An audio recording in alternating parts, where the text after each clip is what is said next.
Yes, hi. This is Tanvir Mohammed Masood once again, and today I would be talking on another important subject. It's a very important topic. It's basically about suicide and at times medically assisted suicide. So first of all, let us try and find out what exactly we mean by suicide. I thought the suicide means when we take away, or rather, when someone takes away his or her own life through unnatural means, when somebody loses his life not by any natural means or by any sort of natural reasons, but when someone loses his life or takes away his or her life by his own intention or decision to do so. Well, as per Indian law, it's a criminal offense, it's a punishable offense to commit suicide, and if someone is caught doing so, would be indeed sent to the jail. This is our law here in India. And as far as religious diktats are concerned, now let us try and ponder as to what exactly our religious books, our holy books, have to say about suicide. First of all, let us come to the Islamic point of view. As far as Islam is concerned, suicide is indeed very strictly prohibited. The Holy Quran says that no one has the right to take away his or her life, or the right to take away something which he cannot give to the other person or to himself. For example, a person cannot commit suicide since only Allah or only God has this ability, has this power to give life to an individual, and a person hasn't got this power or strength to give life to oneself. Therefore, it's strictly prohibited in Islam to commit suicide for whatever reasons. Well, it is said in the Holy Quran that a person does not get, or rather, a person gets that much of pressure, that much of stress that his mental and physical setup has this ability to sustain it, and no one gets that much of stress that he won't be able to adapt with it, or he won't be able to sustain it. This is what our holy book says, and there is no reason, absolutely no reason as to why a person should commit suicide, no matter what the circumstances are. Now, if we delve a little deeper into this issue of suicide, we would find that there are several factors behind it.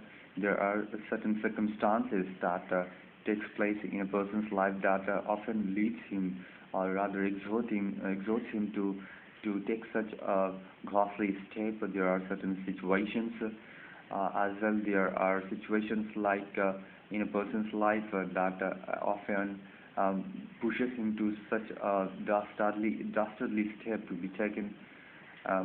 Let us first find out what exactly are the reasons. The first and foremost reasons at times, if we find out, is that if a person is passing through a very thick phase, for example, a student, a teenage student, he or she is passing through a very thick phase in his or her life due to study pressure on account of his or her studies, is not being able to cope up with the pressure to perform well in his studies at school or at college, and what exactly is happening as a result is that he often needs something to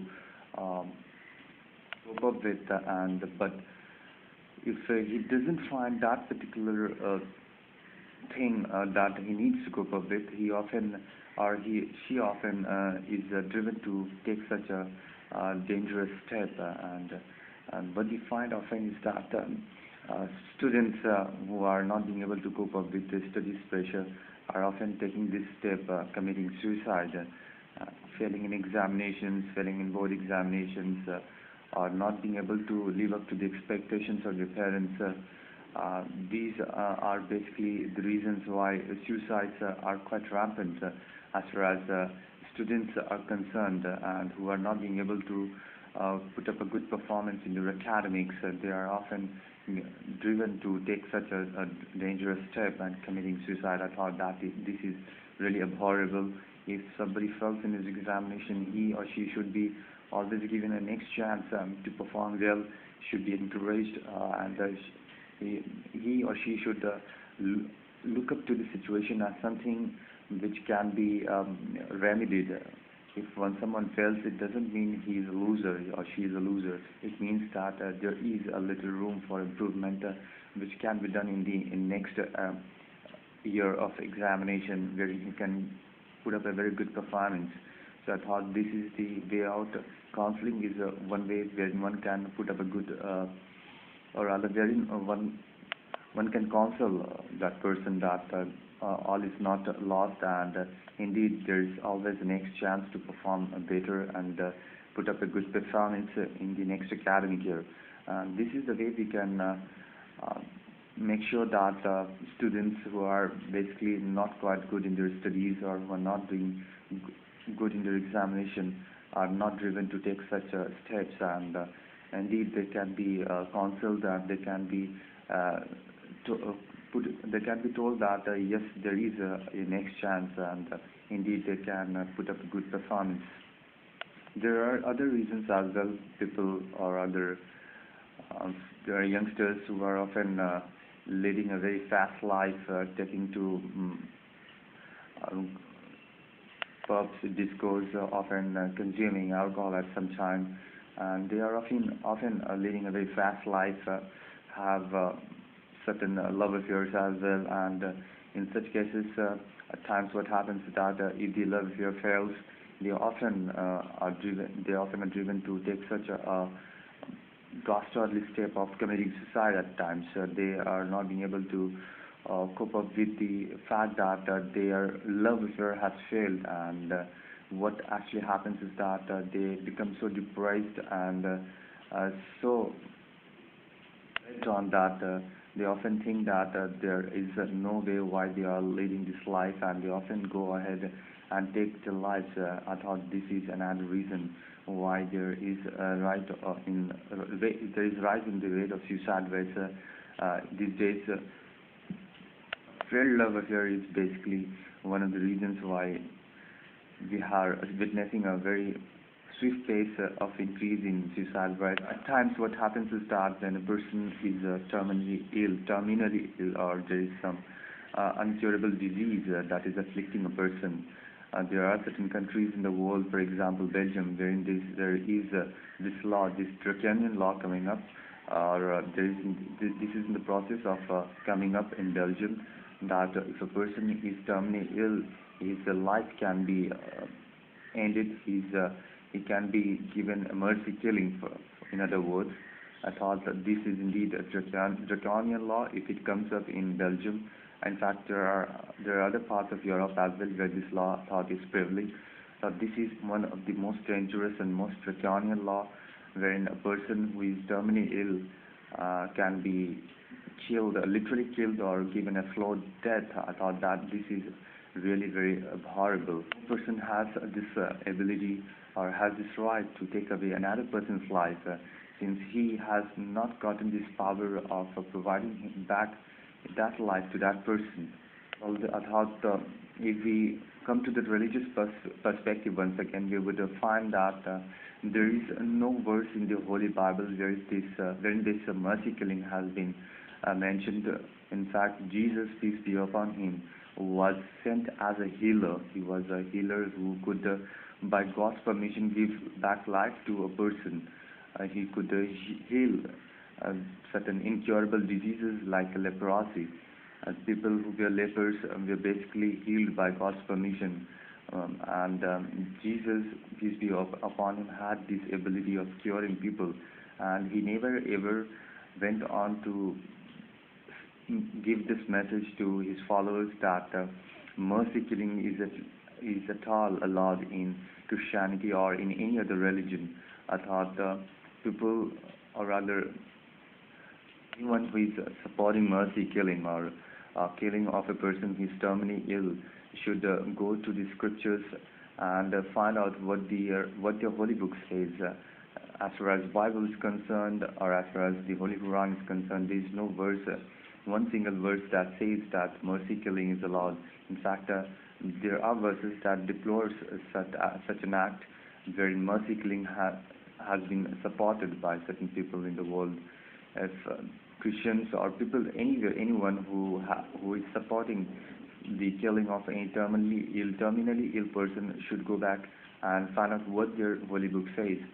Jesus, in peace be upon him, was sent as a curer of all the disease, as a healer, and he never ever supported such an act. I thought the lawmakers in Belgium should go back to the scriptures and find out what their Holy Book says. And if they have a look in their Holy Book, they would find that Jesus indeed was a healer. All in all, we need to understand that our life is very precious. In fact, it is one of the most precious gifts by God, and we need to take care of our lives since this life cannot be gotten back once it is gone. In fact, we should always make sure that we take good care of our health, of our living, make sure that we make a good living of, and never ever think of committing suicide or any act wherein we can harm ourselves, because this is a precious gift of God, and it's very precious indeed, and we should always make sure that in any thick phase wherein we are facing a very difficult situation, we should always make things good by way of prayer, by way of exercise, by way of counseling, by way of mix up with friends, having words with parents, with our near and dear ones. These things can always sort out any difficult situation. I thought committing suicide is an act of cowardice when one wants to escape a difficult and trying phase. And I thought it's a shortcut to get rid of a difficult and trying situation. A brave heart never ever thinks of committing suicide. A brave heart always tries and faces a difficult situation, and always makes sure that the bull is taken by the horn, and difficult situations should always be laughed at, should be given a very cold shoulder response, should be head on, so that a difficult phase passes off very swiftly. And we should always remember that God or Allah always tries to test us by putting us in difficult circumstances. He tries to find out how we behave in difficult circumstances, and are we trying to be grateful in difficult situations towards God or not, or are we trying to be a little more selfish by committing acts like suicide or harming ourselves? So life is but a test, and we need to be more strong, more bold, and never ever try to commit acts which can be thought to be an act of cowardice. I thought all in all, suicide is always an act of cowardice, and a bold and brave heart would never ever think of doing it. Well, of late in India, in Delhi and Kolkata as well, we have witnessed that people are committing suicide in metro channels. They are going to the metro rails and plunging, jumping onto the railway rails. I thought it's really an act of cowardice, and we should abstain ourselves from doing it, because we are only putting other people into deep trouble, because what we are doing is indeed horrible. Instead of taking a plunge into the metro rail, we should, people who are suffering through any sort of illness should go to the psychiatrist or any good counselor who can give good counseling to what exactly is afflicting them. A good doctor can always come in handy in remedying that difficult situation. I thought visiting a psychiatrist, exercising, watching TV movies, praying, offering namaz, these things can indeed come in handy in sorting out any difficult situation, rather than going and taking a plunge in metro tracks or jumping from bridges or highways. And these are acts of total abhorrible stuff, and we should always abstain from doing it. All in all, it's always been an abhorrible act, this suicide, and never ever should come in a mind which is pretty healthy, a person who is bold and brave.